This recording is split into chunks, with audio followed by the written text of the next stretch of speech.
Selamat pagi. Melanjutkan materi arsitektur mancanegara minggu ke-11. Kalau minggu kemarin bicara tentang variannya, ke minggu ini bicara tentang dekonstruksi yang tahun sebelumnya saya ngambil dari video orang lain. Tapi tahun ini coba membuat, kemudian sekaligus untuk menjawab pertanyaan 2 minggu yang lalu, baik kampus Palembang maupun kampus Indralaya sempat bertanya untuk apa belajar sejarah, lebih spesifik postmodern, kemudian lebih apa yang bisa digunakan, apa yang manfaat dari pelajaran sejarah, terutama di postmodern. Nah, hal yang sering terjadi atau persepsi yang muncul di materi topik dekonstruksi adalah kerutan, ruwet, kemudian bangunannya serba kacau seperti yang di poster ini, yang di slide ini, karya Peter Eastman di atas, yang di bawah karyanya Daniel Libeskind. Memang secara wujud itu pasti membuat pusing. Bahkan zaman saya kuliah dulu S1, ada sebuah cerita mahasiswa, memang lagi booming-boomingnya tahun-tahun 90-an akhir menjelang tahun 2000, itu ada beberapa mahasiswa yang mengajukan judul tugas akhir atau perancangan tugas akhirnya menggunakan pendekatan dekonstruksi. Ada satu cerita, mahasiswa tersebut ketika sidang akhir itu dinyatakan tidak lulus. Mahasiswa itu tanda kutip protes, kemudian mengajukan banding, dan yang menarik adalah prodi mengabulkan banding tersebut dan mempersilahkan mahasiswa tersebut mengundang penguji dari luar. Akhirnya diundang penguji dari luar dan diuji materinya, tidak ada perbaikan dan segala macam materi itulah yang diuji, dan akhirnya lulus. Memang tidak lulus maksimal, artinya dengan nilai bagus, tapi dia dianggap lulus dengan pendekatan dekonstruksi. Ini saya bukan menunjukkan atau membuka peluang bahwa nanti bisa sidang susulan atau sidang banding ya untuk tugas akhir. Semoga tidak terjadi. Tapi saya ingin menyatakan atau meng-highlight bahwa dekonstruksi ini penuh dengan kontroversi. Baik tidak hanya di Indonesia, di dunia pun seperti itu. Nah, ini yang ingin saya tunjukkan di sini, apa yang kita bisa pelajari dan apa itu dekonstruksi. Dekonstruksi mudahnya acuannya selalu ke Jacques Derrida. Saya membacanya pasnya seperti apa saya juga nggak tahu. Jacques Derrida, terutama di buku Of Grammatology-nya ini. Apa itu gramatologi dan apa yang dibahas dari Derrida sebenarnya mempertanyakan, Derrida itu lebih mempertanyakan hal-hal yang berkaitan dengan dualitas. Terutama di Of Grammatology ini, ujaran atau speech atau ucapan yang dibandingkan dengan tulisan.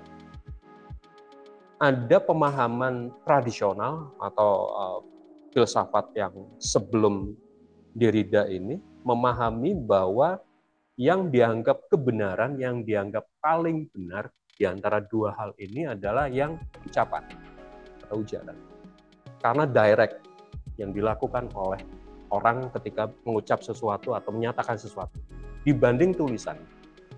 Karena pemahamannya tulisan itu punya jeda terhadap apa yang ingin disampaikan ketika menulis.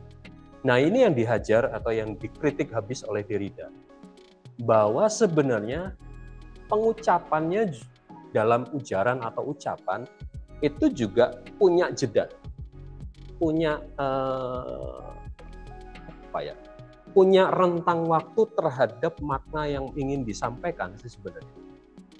Dan itu tidak ada beda dengan yang apa yang dilakukan oleh penulis atau dalam bentuk tulisan. Itu yang kemudian dibongkar habis di Of Grammatology. buat Derrida, baik ucapan maupun tulisan itu sama-sama system of sign, sama-sama sistem tanda, menempatkan ucapan dan tulisan dalam kerangka berpikir linguistik ilmu bahasa. Jadi sebenarnya sama-sama tanda. Dan keduanya punya ini yang kemudian menjadi terkenal, difference gitu. Difference itu punya makna tertunda dan berbeda. Differ dan different. Bacanya apa? Differ dan differ. Jadi ada yang tertunda, ada yang berbeda dalam satu kata, difference itu. Dan selalu ini juga menjadi highlight di dekonstruksinya Derrida, selalu punya makna yang tidak stabil, makna yang selalu berubah, makna yang selalu dinamis. Itu yang menjadi catatan penting dari dekonstruksi. Dan Derrida sih menganggap dekonstruksi itu sebuah teknik, bukan sebuah style, bukan sebuah metode statis dalam memahaminya, dalam memahami sebuah hal, karena selalu ada challenge, selalu ada kritik, selalu ada perbaikan. Karena memang inti dari dekonstruksi itu selalu menggoyang sesuatu yang mantap, sehingga kemudian muncul di bagian bawah itu yang usulannya adalah arts writing. Beyond just the act physically writing word on page ketika memahami tulisan, atau selalu sebenarnya punya basis pemahaman yang akan melandasi dalam baik ucapan maupun penulisan. Primordial writing is present in all forms of expression and meaning making, membentuk makna itu. Selalu ada pergolakan, selalu ada goyangan untuk tidak stabil. Lalu kalau toh harus dibuat sebuah proses di dalam dekonstruksi itu gimana? Hal yang pertama adalah mencoba mengidentifikasi dualisme tadi. Identify a binary opposition. Jadi posisi yang kalau di dalam arsitektur ruang dan bentuk itu bisa kemudian dipahami sebagai binary, atau benar atau salah itu selalu bisa dipahami. Kemudian mencoba melihat mana yang apakah ada hierarki di antara keduanya. Kalau tadi di pemahaman ujaran dan penulisan dipahami ujaran sebagai yang lebih tinggi daripada penulisan, itu yang coba dikritik lebih lanjut. Karena hierarki itu bukan hierarki yang stabil. Hierarki itu bisa dipertanyakan, bisa digugat, tanda kutip. Lalu coba mengekspos kontradiksi di dalam dualisme tersebut. Yang nanti akan menjadi contoh adalah ruang dan bentuk, fungsi dan bentuk itu akan menjadi pertanyaan terus-menerus. Mengekspos kontradiksi, kemudian ya mempertanyakan posisi-posisi tersebut. Dari situ kemudian kita berangkat. Untuk lebih mudahnya mungkin bisa masuk ke contoh ini. Contoh apa yang dilakukan atau pembacaan dekonstruksi terhadap beberapa karya yang dianggap sebagai dekonstruksi. Saya menyatakan seperti itu karena beberapa dari tokoh ini itu tidak peduli apakah bangunannya dekonstruksi atau tidak. Beberapa ya, terutama Frank O'Gary itu yang di bagian atas, Guggenheim Museum sama yang paling bawah juga, dia tidak peduli apakah bangunan ini dekonstruksi atau tidak.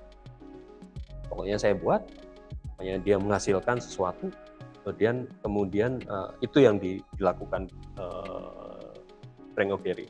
Tapi kemudian kalau dibaca secara dekonstruksi apa yang dilakukan Frank O'Gary di Guggenheim Museum itu lebih kepada menantang atau men-challenge pemahaman tradisional terhadap bentuk dan fungsi itu, apalagi kalau kasusnya arsitektur modern ya, kalian belajar arsitektur modern sebelum UTS. Bentuk dan fungsi itu selalu berbarengan. Karena ada jargon form follow function kan. Bentuk mengikuti fungsi. Fungsinya apa dan segala macam kemudian didirikan atau dibentuk berdasarkan fungsi tersebut.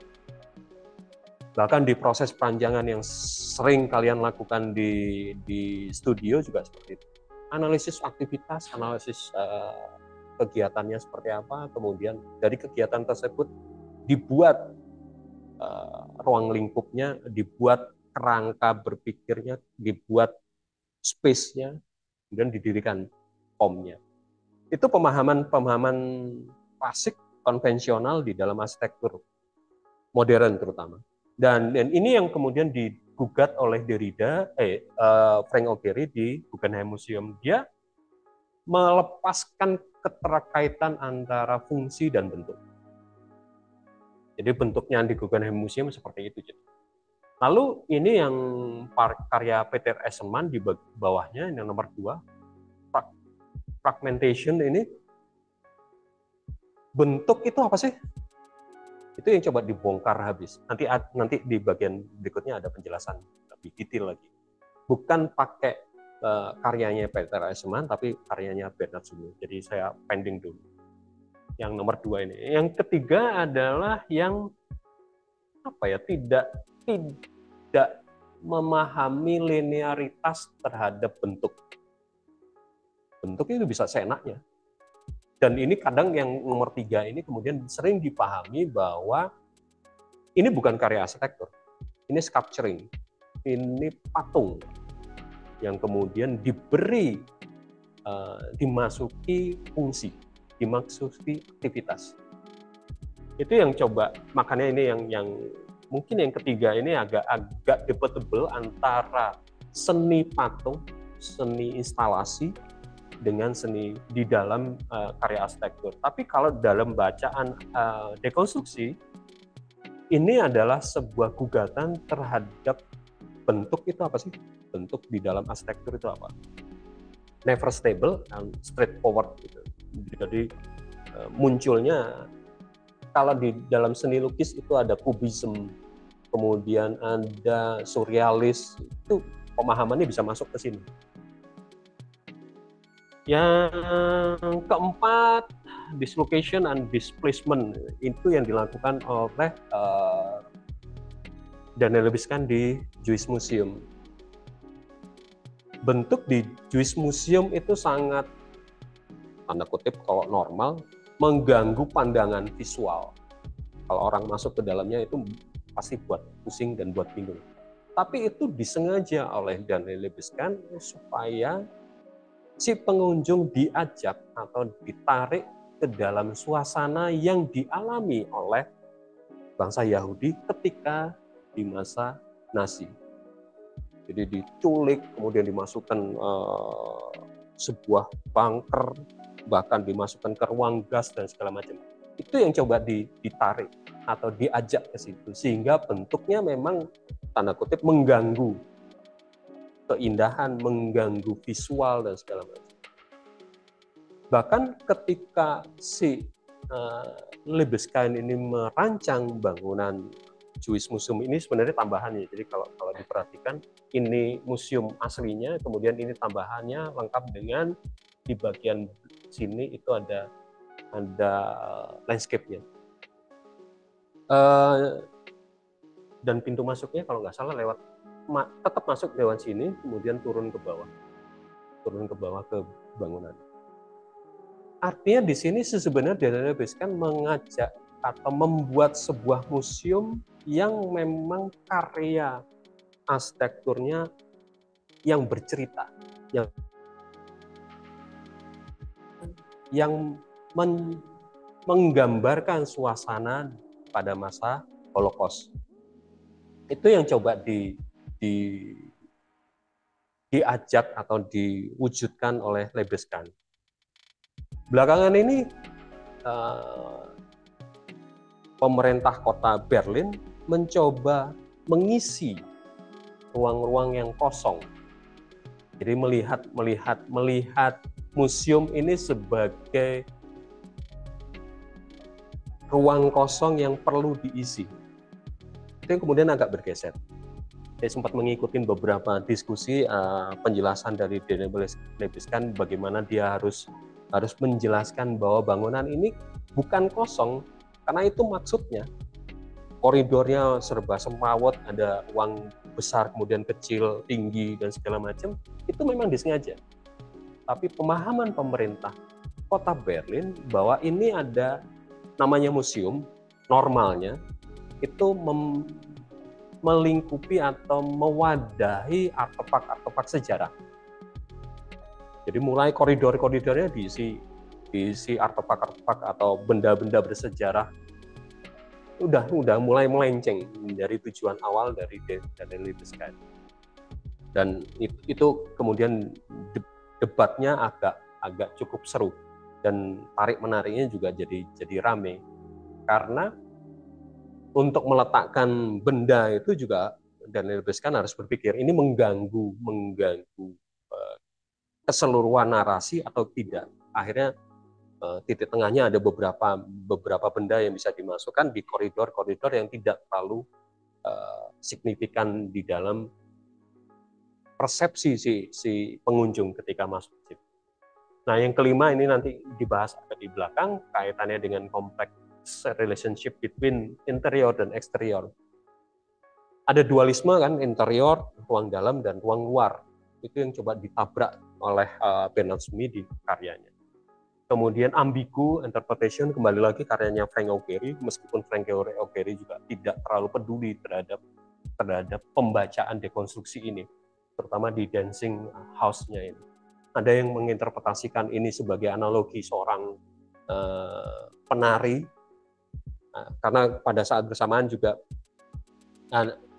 saat itu proses pembangunan dan proses perancangan, ada sosok sepasang penari yang lagi viral yang lagi hit di Republik Cekoslowakia itu kaitannya juga ada yang beberapa menginterpretasi itu sebagai gambaran, tapi ada juga mengatakan ini melanjutkan garis karena ini di sudut, jadi lebih ke konteks tapaknya. Tapi itu yang kemudian membuat dekonstruksi jadi menarik karena multi tafsir, multi interpretasi, ambigu istilahnya. Oke. Kita coba masuk ke yang tadi yang saya katakan yang nomor 5, complexity relationship between interior and exterior, dan fragmentation. Di sisi kanan adalah Parc de la Villette, ini set plan-nya lah secara keseluruhan, sebuah taman di kota Paris yang coba dibuka sayembaranya dan akhirnya dimenangkan oleh Bernard Summy. Dan yang sebelah sana adalah buku Polar Walk, karya kolaborasi antara Pesselman dan Derrida. Kita satu-satu. Ini Parc de la Villette, the largest deconstruction building in the world, karena memang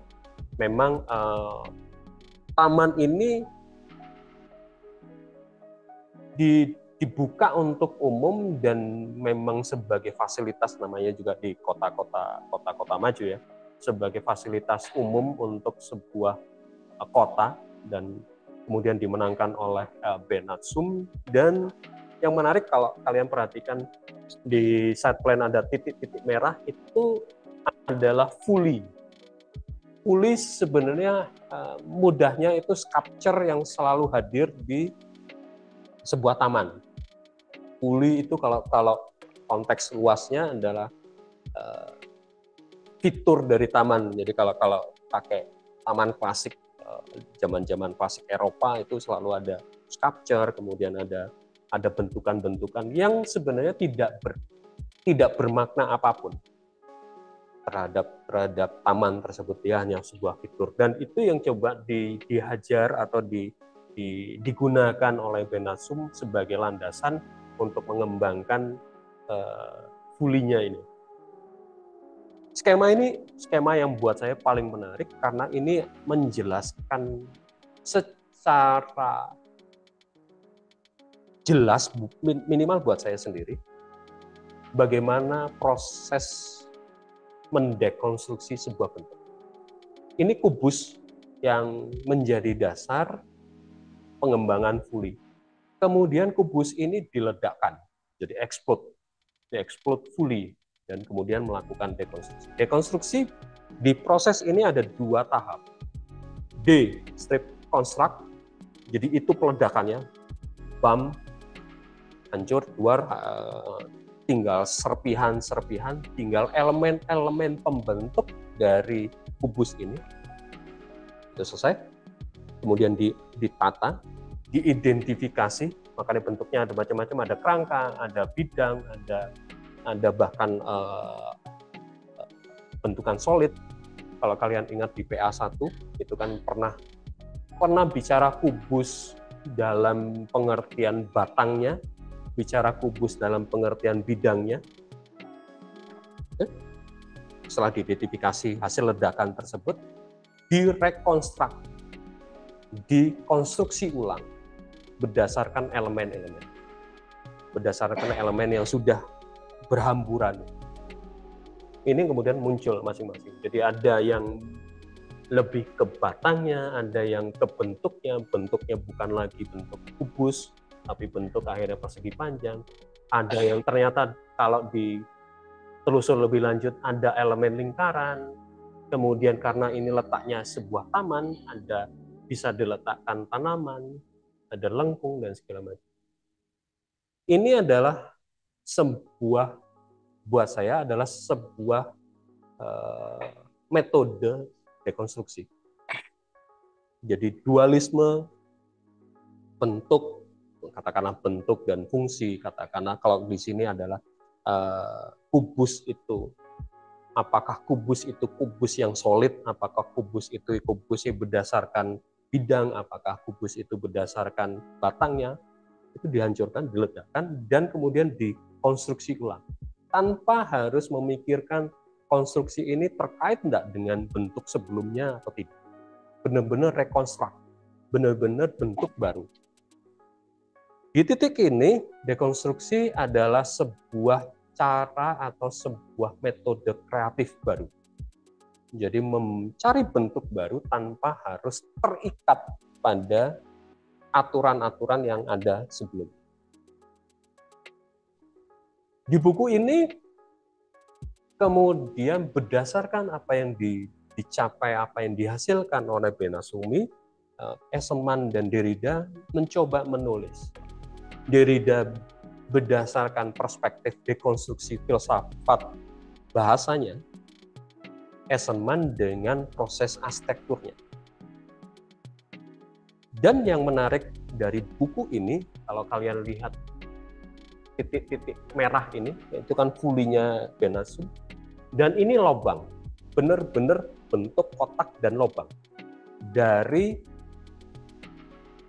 cover sampai cover bawah. Itu kenapa kemudian ada pemahaman bahwa ini buku yang bodoh, stupid book. Karena lobang, maka ada kata-kata yang hilang. Kata-kata yang kemudian tidak terbaca. Dan itu sebenarnya esensi dari dekonstruksi. Esensi dari dekonstruksi, kembali lagi tadi ya, speech dan writing, ada yang disebut arts writing, ada yang di masa lampau itu sebenarnya ada, kemudian sekarang menjadi tidak ada. Mempertanyakan present dan absent, mempertanyakan kehadiran dan ketidakhadiran. Jadi kata-kata yang hilang itu ya sudah sebagai sebuah kata-kata yang hilang. Sehingga kalau ini kemudian menjadi e-book, ya esensinya hilang.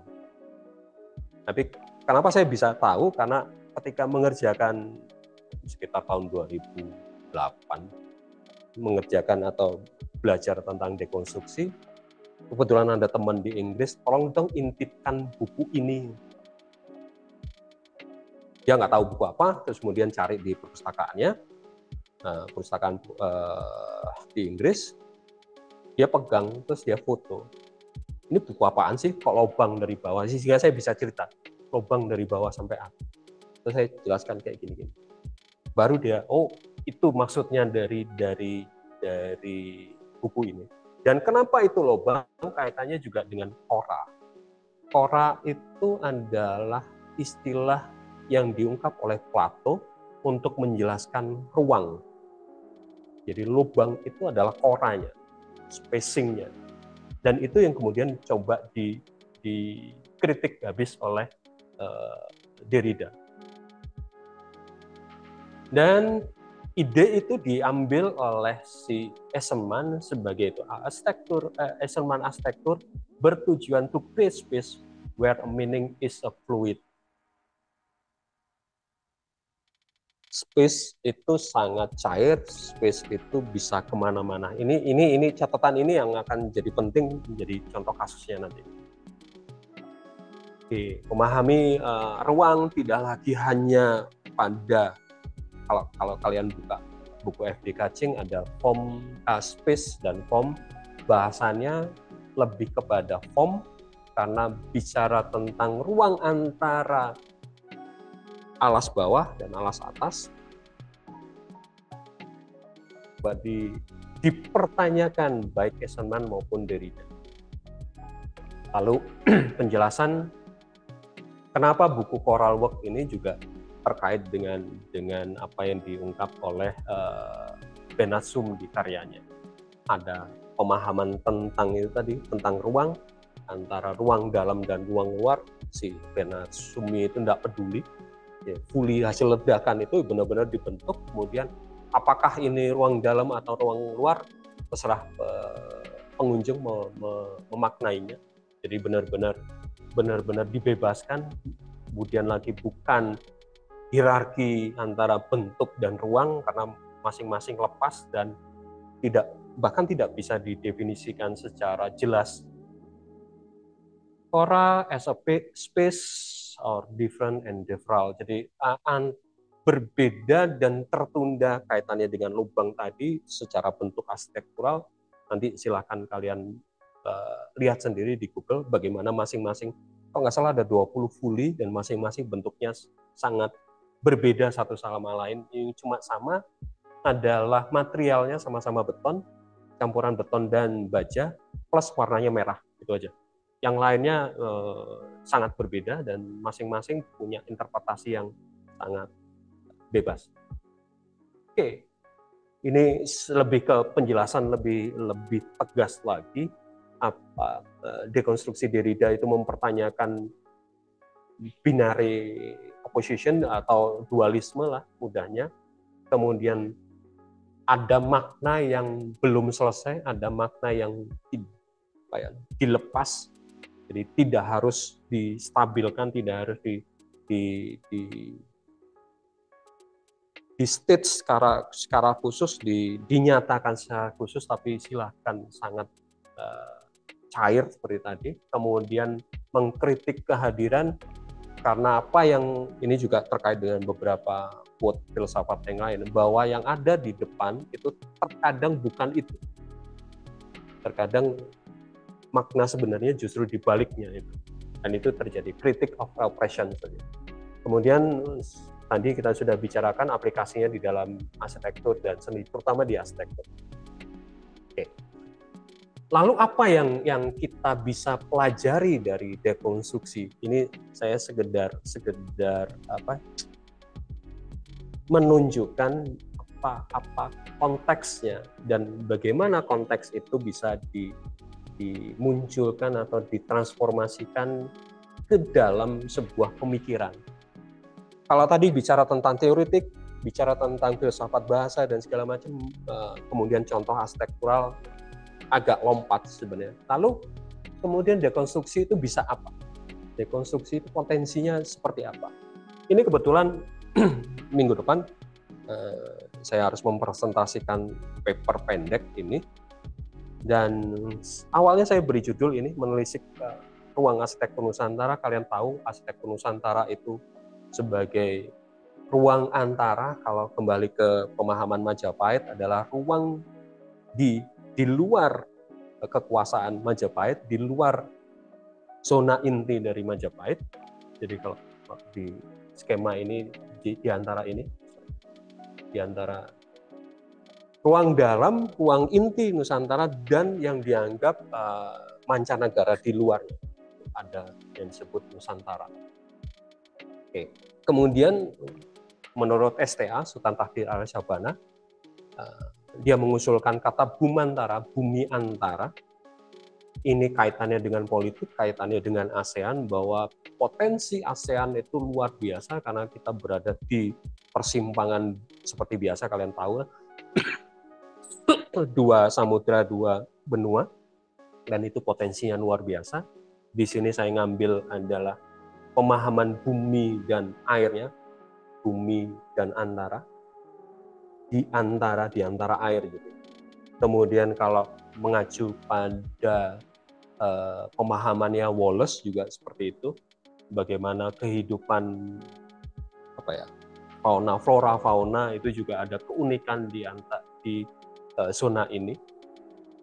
Lalu ini yang kemudian coba dibongkar atau coba dipahami bahwa Nusantara, Bumantara, Malay Archipelago itu kalau dari sudut pandang Heidegger itu sebagai sebuah tempat tinggal, sebuah hunian. Fokus kalau dari sudut pandang Heidegger, dia melihat ini, nurture the land, menyuburkan tanah sebagai dasar untuk kita membangun, sebagai dasar untuk kita dwelling, sebagai dasar untuk kita tinggal dan berhuni. Dan kalau seperti ini, memahami nature-nya adalah nature yang tanah, nature di mana tempat kita tinggal dan kita hidup, kemudian kita berkembang biak dan macam-macam. Itu memahaminya, dwellnya itu lebih kepada tanah. Dan itu dikritik habis oleh Irigaray. Irigaray dengan sudut pandangnya menyatakan bahwa apa yang dilakukan Heidegger itu melupakan satu unsur, yaitu udara. Udara yang sebenarnya menjadi inti dari kehidupan, karena udara itu membuat kita bernafas dan segala macam. Dan itu agak dilupakan oleh Heidegger karena Heidegger lebih melihat kestabilan.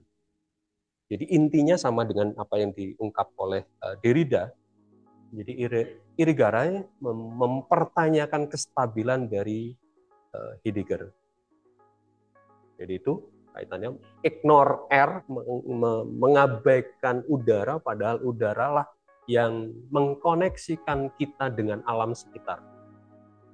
Ketika kita bernafas, kita tidak pernah sadar kalau kita bernafas, tapi kita tahu kita bernafas. Ketika kita bernafas, kemudian mengisi paru-paru kita, itu koneksi antara tubuh kita dan lingkungan sekitar kita itu terus-menerus terjadi. Dan kalau itu terputus, ya berhentilah kita hidup. Di situ Irigaray menyatakan bahwa Heidegger melupakan hal yang mendasar, terutama tentang relasi fluid kita. Akhirnya kemudian tidak hanya udara, tapi juga cairan, air di dalam tubuh kita. Kita kalau nggak salah sekitar 60-70% kan tubuh dari kita itu isinya cairan sih sebenarnya, dan udara. Itu yang kemudian dilupakan. Padahal di situ bicara tentang cair, bicara tentang pergerakan, bicara tentang elemen kehidupan yang paling mendasar.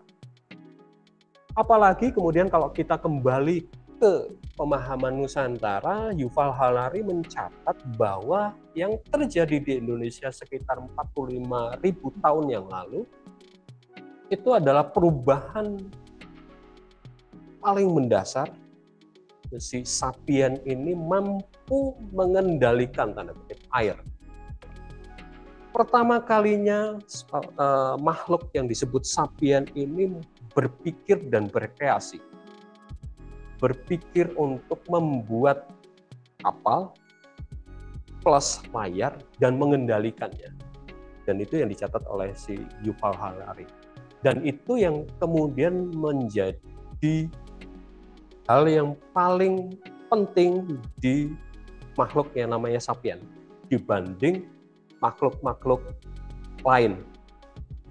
Neanderthal punya kemampuan fisik tapi tidak mampu berkreasi, tidak mampu berpikir.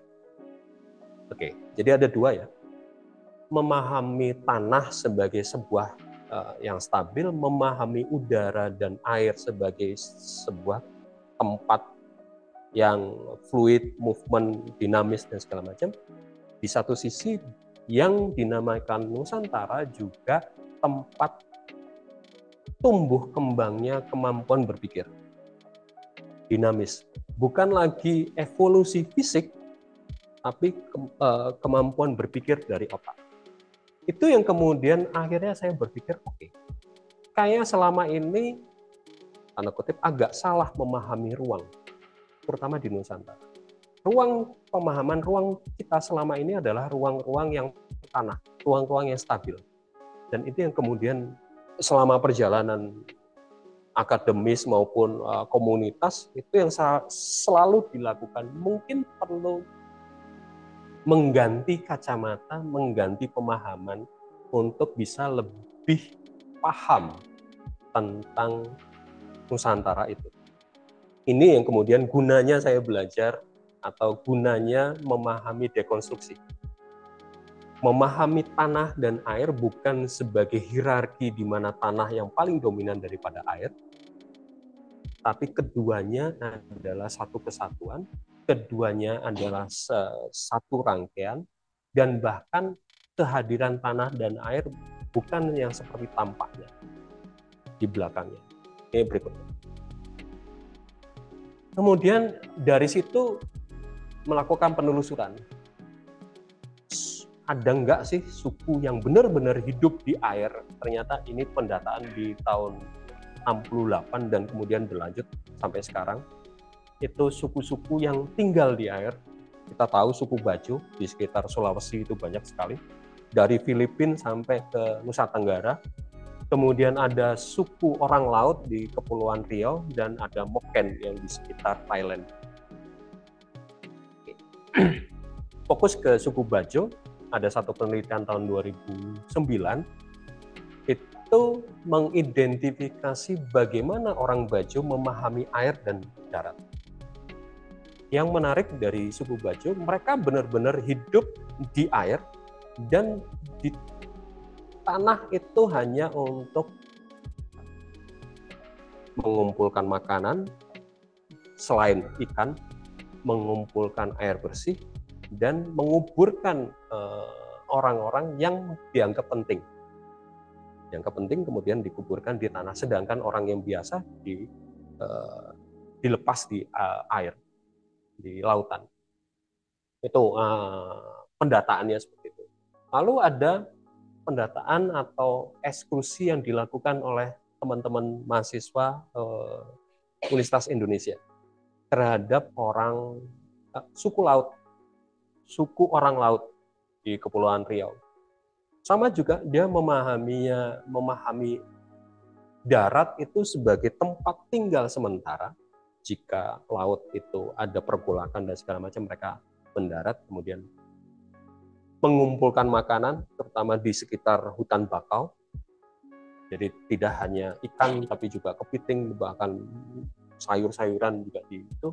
Kemudian yang menarik dari suku orang laut yang dicatat oleh teman-teman dari UI ini adalah bagaimana mereka menata ruangnya di atas sampan. Jadi dengan ruang yang sangat terbatas, mereka mampu menatanya di atas sampan tersebut, spatial arrangement-nya, penataan tata ruangnya, kebutuhan untuk masak, kebutuhan untuk menyimpan makanan, dan segala macam. Hal-hal yang mendasar ini yang digambar. Oke, ini yang kemudian jadi saya tarik ke belakang lagi, apa yang dilakukan penataan sebuah sampan, saya kemudian jadi ingat ada Jung Ship, kapal Jung, yang konon katanya, saya terpaksa mengatakan konon katanya karena penelitiannya juga masih mungkin saya belum mendalami, tapi ada beberapa catatan bahwa kapal Jung itu jauh lebih besar daripada kapal-kapal yang digunakan Vasco da Gama masuk ke Banten, yang digunakan oleh orang Eropa masuk ke Banten. Kapalnya benar-benar jauh lebih besar. Dan pada perkembangan selanjutnya, ini kalau nggak salah 2 tahun yang lalu, ada sekelompok mahasiswa Indonesia yang sedang belajar di Inggris membuat usulan kapal kalau terjadi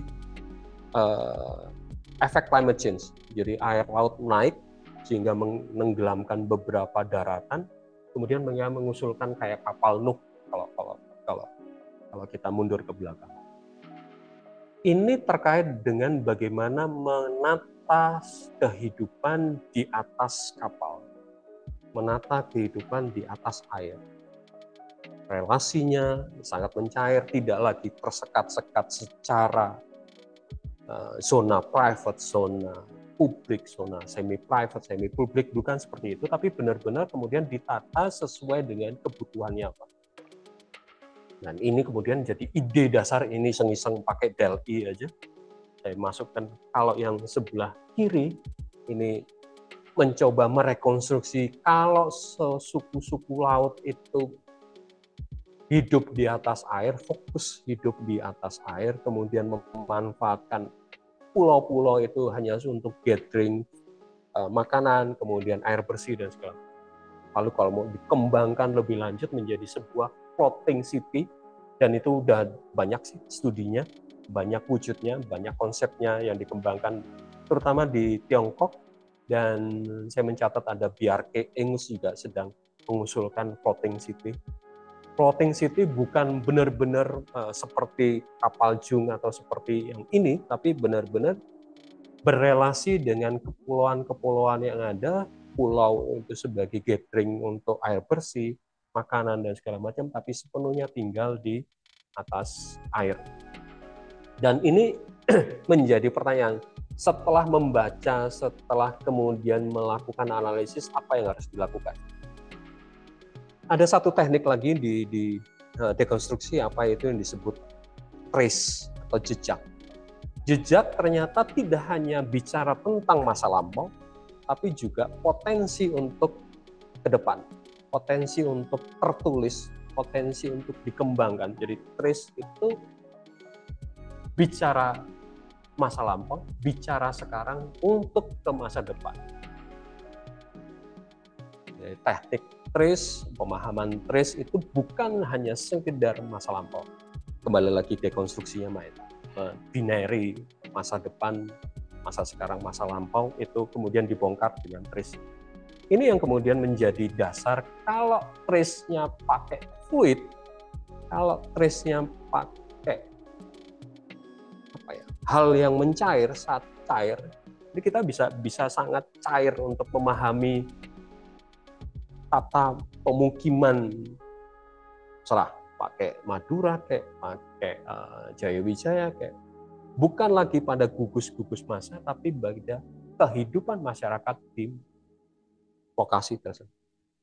Bukan lagi sekat-sekatnya, tapi bagaimana relasinya terhadap ruang terbuka, relasinya terhadap lingkungan, relasinya terhadap kawasan yang lebih luas. Atau ini personal project saya, kemudian akan melangkah ke sana. Bagaimana sih ruang air itu terbentuk? Karena jadi judulnya arsitektonik. Space, orang Jawa istilahnya song.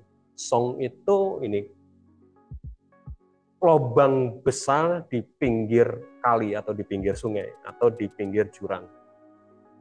Kata yang sama adalah juga song itu adalah payung. Payung bagi orang Jawa menunjukkan satu kedudukan seseorang, pada saat bersamaan juga tentang konsep pernaungan.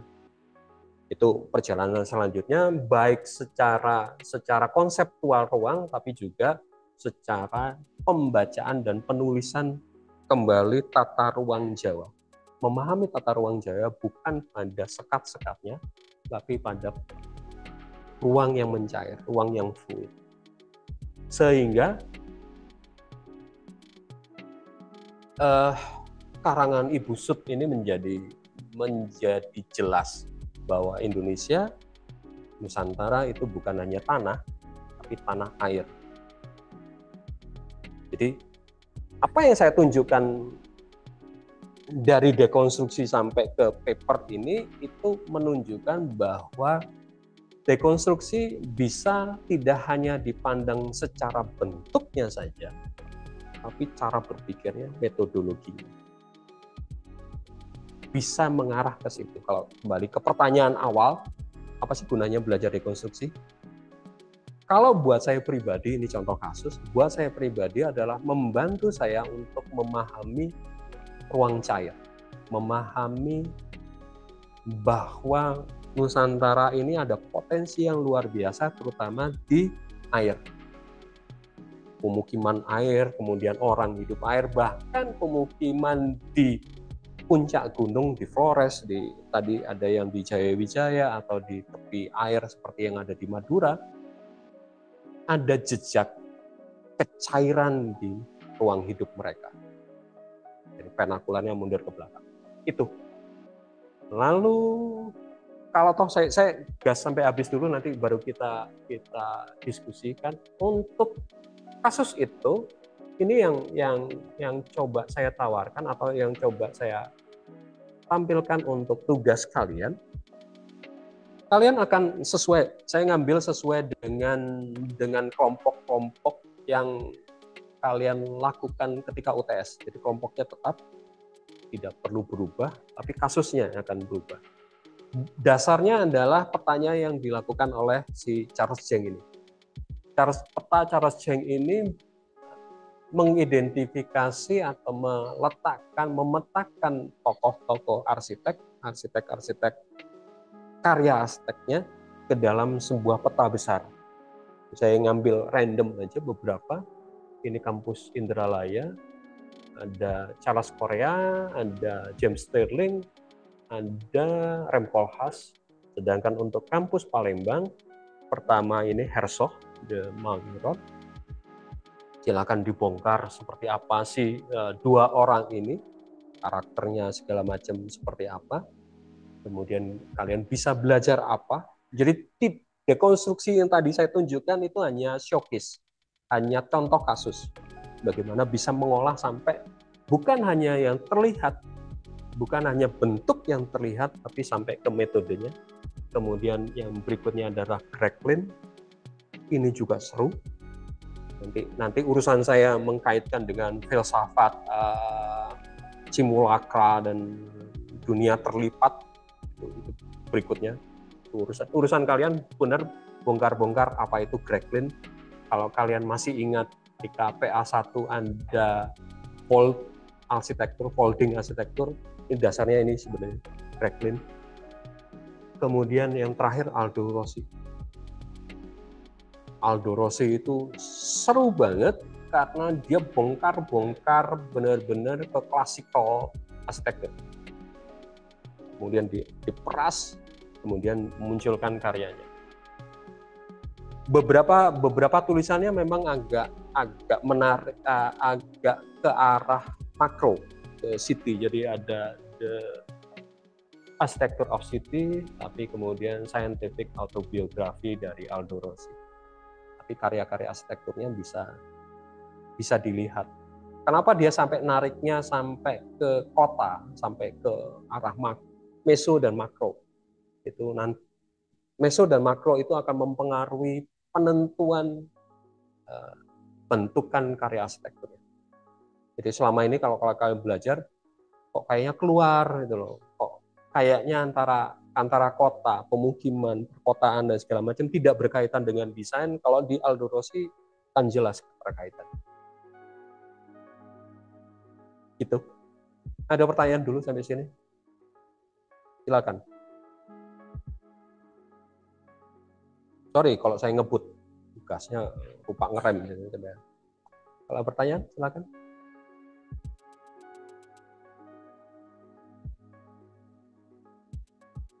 Apa yang harus dilakukan? Standar. Secara kelompok kalian bongkar 5W1H seperti biasa. Jadi saya mengajak kalian untuk tidak hanya identifikasi, oh ya Aldo Rossi pernah berkarya ini saja, tapi sampai mengajak kalian secara kelompok. Mengapa? Sama juga Greg Lynn. Kenapa Greg Lynn sampai membuat tulisan folding arsitektur? Nanti urusan saya mengkaitkan dengan filsafat, pemikiran filsafat dunia terlipat, simulakra, simulacrum, dan sebagainya. Itu 5W1H, dan ini kelompok, tugas kelompok. Lalu tugas puasnya secara personal, kalian belajar apa dari kasus itu? Kalian bisa menarik pembelajaran apa? Contoh saya tadi, saya belajar dekonstruksi, saya mengambil metode berpikirnya. Apakah itu dekonstruksi? Saya masih ragu. Apa yang saya lakukan, apakah benar-benar dekonstruksi? Kayaknya enggak. Karena saya hanya mengambil sari yang paling dasar, sari yang paling luar. Bukan yang paling dasar, sari yang paling luar tentang perbedaan dualisme. Dualitas ini sembunyi dibongkar, tanah dan air dibongkar. Kemudian saya berpikir, saya hanya memindah pemahaman tanah ke air, belum sepenuhnya dekonstruksi. Kalau mengambil teknik trace-nya tadi, bukan hanya trace ke masa lampau, tapi coba ke depan. Jadi masih terus belajar. Nah, di kalian untuk tugas UAS secara individu, kalian belajar apa dari kasus? Saya belajar bagaimana mengolah bentuknya, tidak apa-apa. Nyatakan. Saya belajar tentang cara pandang dia terhadap arsitektur klasik, namanya Aldo Rossi. Kemudian saya belajar dari Greg Lynn tentang teknologi, tentang dunia paralel. Greg Lynn. Kalau yang Herzog, tidak tahu. Saya belum begitu ngeh dengan Herzog. Itu? Ada pertanyaan?